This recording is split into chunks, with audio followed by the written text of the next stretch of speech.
Berikutnya pemirsa, emiten jasa pertambangan PT Petrosi Tbk atau PTRO mengumumkan restrukturisasi internal di lingkungan anak usahanya. Pengalihan saham senilai 2,55 miliar rupiah ini disebut untuk memperkuat fokus bisnis dan sinergi operasional perusahaan.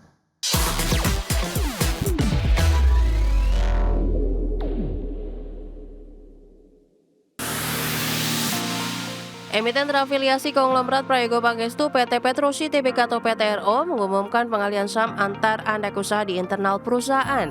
Sekretaris perusahaan PTRO, Anto Broto, menyebutkan pengalihan ini mencakup 51% kepemilikan PT Petrosi Infrastruktur Nusantara atau PIN di PT Lintas Kelola Bersama atau LKB kepada PT Petrosindo Investama Sinergi atau PIS.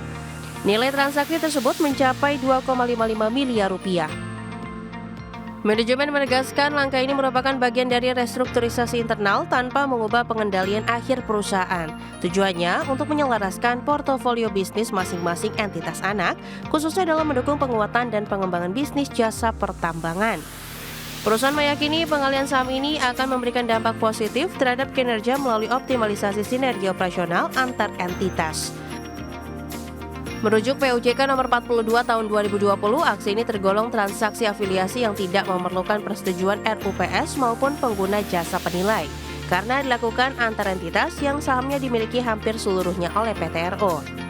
Hingga penutupan perdagangan Selasa 24 Februari 2026, saham PTRO berada di level Rp6.650 per saham, melemah 6,67% dan secara tahunan berjalan terkoreksi 39,13%.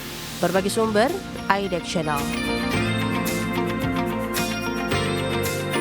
Ya, pemirsa, menyusul putusan Mahkamah Agung yang membatalkan tarif global, Donald Trump memperingatkan negara-negara mitra agar tidak meninggalkan perjanjian perdagangan yang telah disepakati dengan Amerika Serikat.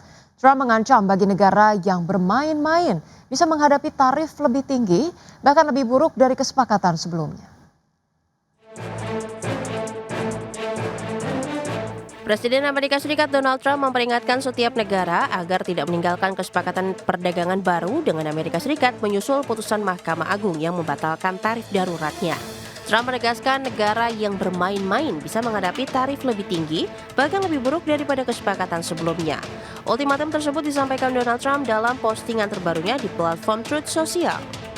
Trump menyatakan meski pengadilan membatalkan tarif berdasarkan Undang-Undang Kekuasaan Ekonomi Darurat Internasional, ia tetap memiliki wewenang untuk mengenakan tarif melalui undang-undang lain dengan cara yang lebih kuat.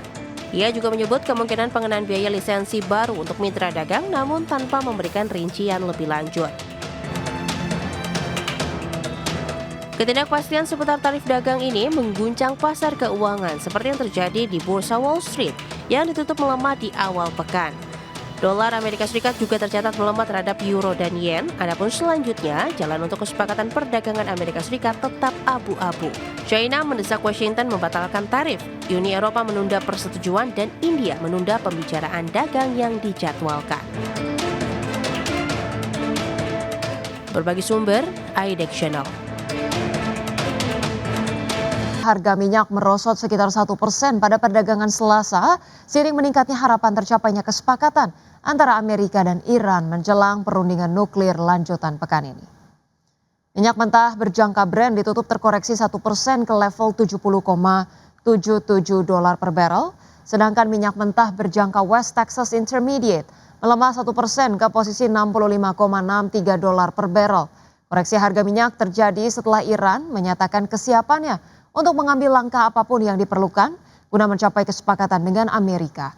Kedua negara dijadwalkan menggelar putaran ketiga perundingan nuklir pada Kamis di Geneva, di mana pemirsa adapun harapan terhadap tercapainya kesepakatan dinilai dapat meredakan kekhawatiran gangguan pasokan global yang sebelumnya menopang harga minyak.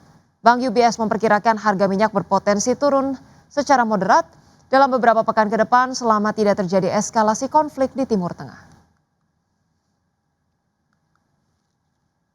Ya, pemirsa, berikutnya dari Bursa Global, kami hadirkan informasi pemirsa di mana Bursa Wall Street ditutup lebih tinggi pada perdagangan Selasa dengan saham-saham teknologi memimpin kenaikan karena antusiasme baru terhadap kecerdasan buatan, mengimbangi kekhawatiran atas potensi gabungan yang ditimbulkan.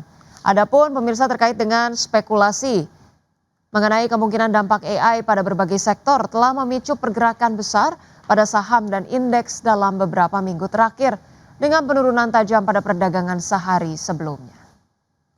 Ya pemirsa, berikutnya pada perdagangan Selasa, indeks Dow Jones Industrial Average naik 0,76% ke posisi 49.174. Indeks S&P 500 naik 0,77% ke level 6.890 dan indeks Nasdaq Composite naik 1,05% ke level 22.863. Ya berikutnya pemirsa, kita beralih ke bursa ekuitas Eropa yang berakhir di zona hijau. Seiring dengan meningkatnya selera resiko investor yang mengikuti penguatan Wall Street.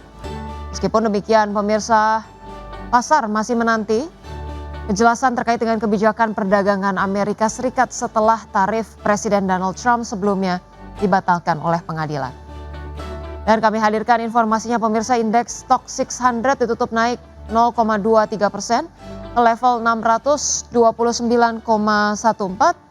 Kemudian bursa regional utama berakhir variatif dengan indeks CAC Prancis menguat 0,26% ke posisi 8.519. Sedangkan indeks DAX Jerman melemah tipis 0,02% ke level 24.986. Emiten Grup Astra PT Astra Grafia Tbk membukukan kinerja yang solid sepanjang tahun 2025. Didorong oleh kenaikan pendapatan laba bersih perseroan yang tumbuh 32,22% secara year on year menjadi 270,61 miliar rupiah. Emiten Grup Astra PT Astra Grafia Tbk membukukan kinerja yang solid sepanjang tahun 2025. Laba bersih yang mampu dicatatkan perseroan tumbuh 32,22% year on year menjadi 270,61 miliar rupiah. Melansir laporan keuangan tahunan, perseroan membukukan pendapatan senilai 2,99 triliun rupiah pada tahun 2025 lalu. Kinerja itu mencerminkan pertumbuhan 6,40% year on year dari 2,81 triliun rupiah pada periode yang sama di tahun 2024. Bertumbuhnya pendapatan perseroan terutama didorong oleh segmen solusi teknologi informasi yang mencatatkan pendapatan bersih senilai 1,65 triliun rupiah pada periode Januari hingga Desember 2025. Torehan itu bertumbuh 15,38% year on year dari 1,43 triliun rupiah pada periode yang sama di tahun sebelumnya. Presiden Direktur Astra Grafia, Hendriks Pramana, mengonfirmasi bahwa pertumbuhan pendapatan yang dialami perseroan terutama disebabkan oleh kinerja positif dari segmen solusi teknologi digital. Pasalnya segmen solusi dokumen justru susut dari 1,43 triliun rupiah pada 2024 menjadi 1,39 triliun rupiah pada 2025. Berbagi sumber, IDEX Channel.